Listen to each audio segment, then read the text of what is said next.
Salut et bienvenue pour le troisième recap donc de la semaine du 18 juillet au 24 juillet sur le monde de la crypto. Avant tout, si tu n'es toujours pas abonné, abonne-toi à la chaîne pour ne manquer aucune vidéo. Et si la vidéo t'a plu, n'hésite pas à liker et à commenter. Avant de commencer le recap, comme toujours, dans la description en dessous, tu trouveras un lien avec un cadeau offert. Ce cadeau, c'est simple, ce sont les 7 secrets pour réaliser un revenu complémentaire ou un salaire. Évidemment, ce lien est gratuit et t'apportera donc les 7 solutions, les 7 secrets et aussi la possibilité d'avoir un coaching et un suivi exemplaire comme il se doit. Donc, rentrons dans le vif du sujet. Voici les 7 news que j'ai relevées cette semaine-ci. Les rumeurs de faillite s'intensifient autour de Coinbase après la fermeture de Coinbase Pro et l'arrêt du programme d'affiliation. L'indice Fear and Greed du Bitcoin est passé d'extrême peur à peur pour la première fois en 73 jours. La première banque française, BNP Paribas, devrait offrir des services de conservation de crypto-monnaies à ses clients. La Russie va émettre son premier stablecoin adossé au Palladium via la société Atomize. Tesla annonce avoir vendu 936 millions de dollars en Bitcoin au deuxième trimestre, soit 75% de son stock en BTC. Crypto.com ne remboursera plus les récompenses Netflix et Spotify pour les utilisateurs de cartes de niveau inférieur. Et la collection AuthorDate NFT de Yuga Labs a dépassé le milliard de dollars de ventes historiques. Donc, première news. Les rumeurs de faillite s'intensifient autour de Coinbase après la fermeture de Coinbase Pro et l'arrêt du programme d'affiliation. La décision de Coinbase de suspendre son programme d'affiliation a suscité des rumeurs selon laquelle la bourse crypto pourrait être confrontée à une crise de liquidité. L'opinion de la communauté crypto est divisée car certains pensent que la suspension de son programme d'affiliation pourrait être un indice de l'insolvabilité de Coinbase. Kurt Walker Jr., personnalité médiatique de CoinGecko, a en effet déclaré sur Twitter que cela pouvait signaler une crise de liquidité car la bourse crypto avait fermé Coinbase Pro et le programme d'affiliation. Monsieur Walker n'est cependant pas le seul influenceur de la cryptosphère à présenter ce point de vue. En effet, Nat O'Brien ou encore BitBoys ont également exprimé leur opinion sur ce qui pourrait constituer une crise de liquidité imminente.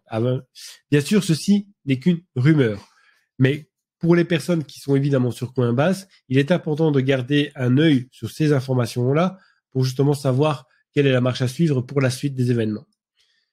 L'indice Fear and Greed du Bitcoin est passé d'extrême peur à peur pour la première fois en 73 jours. Le prix n'est jamais demeuré longtemps sous la moyenne mobile sur 200 semaines et chaque fois qu'il l'a repercé vers le haut, cela s'est traduit par le commencement d'une nouvelle tendance haussière à long terme. Certes, les conditions macroéconomiques sont bien différentes des précédents épisodes, mais il s'agit là néanmoins d'un portrait encourageant, pouvant nous laisser espérer que le creux de vague est officiellement derrière nous. Après un record de 73 jours, le Bitcoin a aussi officiellement quitté la zone de peur sévère mardi. L'indice crypto Fear and Greed est passé donc de peur sévère à craintif, atteignant le score de 30 sur 100. Depuis lors, il a légèrement augmenté, atteignant le score actuel de 31. L'indice note l'attitude actuelle de l'ensemble des marchés des crypto-monnaies sur une échelle de 0 à 100. L'indice est principalement basé sur les informations relatives aux tendances de recherche, à la rumeur, à l'humeur et sur les médias sociaux, aux enquêtes ainsi qu'à la volatilité, au volume et à la domination du marché du Bitcoin. La première banque française BNP Paribas devrait offrir des services de conservation de crypto-monnaies à ses clients. KissKissBankBank, c'est une information à prendre avec les précautions d'usage. Reporté par les médias crypto US Coindesk, BNP Paribas s'associerait au spécialiste suisse Metaco afin d'offrir à ses clients des services de gestion d'actifs crypto. BNP fait banque à la part sur la crypto. L'information proviendrait de 3 personnes ayant connaissance de la transaction, sans plus de précision. Et si aucun des parties sollicitées par Coindesk n'a pour le moment confirmé ni infirmé, c'est que le sujet est aussi sensible que potentiellement historique. La banque française BNP Paribas, première banque européenne avec 13 trillions de dollars d'actifs sous gestion, 7 millions de clients, s'apprêterait à proposer des services en lien avec la crypto. Des brides d'informations ayant filtré, on apprend que ces potentiels services de conservation de crypto actifs, sans plus de précision, seraient mis en place dans le cadre d'un partenariat avec Metaco. Metaco est une société suisse spécialisée dans la conservation d'actifs numériques à destination des institutionnels. La Russie va émettre son tout premier stablecoin adossé au Palladium via la société Atomize. La Russie va lancer son premier stablecoin via Atomize. Atomize, la première entreprise russe du secteur blockchain à avoir obtenu une licence de la Banque centrale de Russie, a lancé le premier token adossé au Palladium. Selon le communiqué, il s'agit du premier actif financier numérique structuré par la société. Ce nouveau token sera assuré par le Palladium du géant russe Nornickel, premier producteur de nickel et de palladium au monde, qui en assure les 3/4 de la production mondiale. Le palladium est un métal rare, notamment utilisé pour les convertisseurs catalytiques, les alliages dentaires et également dans le secteur de la joaillerie.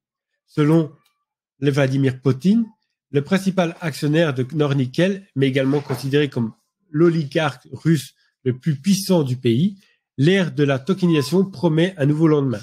Il s'agit d'un événement véritablement significatif. Les entreprises et les particuliers russes ont la possibilité d'investir dans ce métal. Atomize, pour la création de ce nouveau token, bénéficie du soutien de Rosbank, une filiale de la Société Générale récemment rachetée par Interos, une société de holding cofondée par Vladimir Poutine. La Banque universelle russe devient ainsi le premier partenaire d'Atomize et son premier investisseur aux côtés du broker VectorX.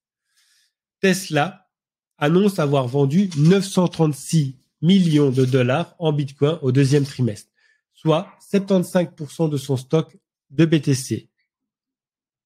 Mercredi, Tesla, le constructeur de véhicules électriques, a révélé qu'il avait procédé à la vente de 75% de ses avoirs en Bitcoin en deuxième trimestre, pour un montant de 936 millions de dollars. Cette information a légèrement impacté les performances du Bitcoin, la première crypto-monnaie du marché, dont le prix avait brièvement dépassé le seuil de 24 000 dollars, tente de stabiliser actuellement autour des 23 000 dollars. Au cours d'une conférence call avec les investisseurs, le PDG de Tesla, Elon Musk, avait expliqué que cette opération ne doit pas être considérée comme un verdict sur le Bitcoin, ajoutant que cette décision stratégique était due à des préoccupations de liquidité compte tenu des blocages continus liés au Covid en Chine. Interrogé par les investisseurs sur la question du savoir, s'ils considéraient le Bitcoin comme un actif à long terme, Musk aurait répondu que la crypto-monnaie était un sujet accessoire et secondaire par rapport à l'objectif principal de Tesla, qui est d'accélérer l'émergence des énergies renouvelables. Musk a également noté que Tesla n'avait pas vendu ses avoirs en Dogecoin.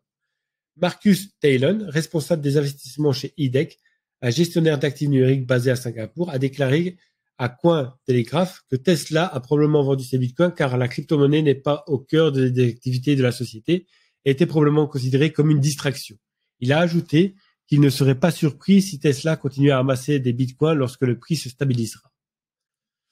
Crypto.com ne remboursera plus les récompenses Netflix et Spotify pour les utilisateurs de cartes de niveau inférieur. Le 23 juillet, le compte Watcher Guru a fait un post sur Twitter selon lequel Crypto.com ne remboursera plus les récompenses Netflix et Spotify aux utilisateurs de cartes de niveau inférieur. En fait, l'échange de crypto-monnaies a décidé de revoir certains des avantages offerts à ses utilisateurs, plus précisément les cartes Visa Jade Green, Royal Indigo et Ruby Steel activées avant le 23 juillet 2022 à 15h GMT. Continueront d'offrir à leurs titulaires la possibilité de rembourser vos abonnements Spotify et Netflix. Cette offre restera disponible pendant 6 mois, soit jusqu'au 23 janvier 2023 à 15h GMT. À partir de cette date, les détenteurs de ces 3 cartes Visa Crypto.com pourront recevoir jusqu'à 2% de cashback sur les achats effectués auprès des sociétés Spotify et Netflix, selon le niveau de la carte. Dans le même temps, les titulaires de cartes Obsidian, Frosted Rose Gold et Ice White pourront continuer à profiter de leur avantage de cashback actuel. La collection Otterdate NFT de Yuga Labs a dépassé le $1 milliard de ventes historiques. Les Bored Apes ont enfin ouvert leur metaverse Otterside pour une première tournée pour les collectionneurs qui ont acheté les NFT d'Otterdate Land. L'ouverture du metaverse n'était cependant qu'un test, une sorte de test réalisé par 4300 personnes, surnommées les voyageurs, qui ont pu essayer la démo du projet appelé Marée biogénique. Après ce voyage d'essai, Yuga Labs, la société propriétaire de la collection Bored Apes, a également publié un light paper, communiqué et expliqué les principes de la plateforme, les compétences de ses développeurs et les possibilités de co-création par les communautés. Dans l'article, les principes comme prévu suivent les mantras Build for the Community, qui est construire pour la communauté, ainsi que les collectionneurs de Bored Ape et Dotterhead qui sont ainsi récompensés par des événements spéciaux et la possibilité de créer et s'exprimant sur le métaverse. Donc voilà, c'était pour moi les 7 news les plus importantes de la semaine. Évidemment, on aurait pu en mettre beaucoup plus parce que le monde de la crypto est énorme. Donc je vous remercie d'avoir suivi cette vidéo. N'hésitez pas donc à vous abonner à la chaîne, à liker cette vidéo et à me laisser un commentaire, tout simplement pour me dire comment vous avez trouvé la vidéo, qu'est-ce que je dois améliorer, car c'est grâce à la communauté de cette chaîne qu'on ira plus loin. Donc n'hésitez pas à m'envoyer des messages, à me mettre des commentaires si vous avez d'autres sujets sur lesquels vous voulez que je crée des vidéos. Je me ferai un plaisir de les faire. Je vous souhaite à tous donc de bonnes vacances, une bonne semaine et courage pour ceux qui sont au travail. À plus tard!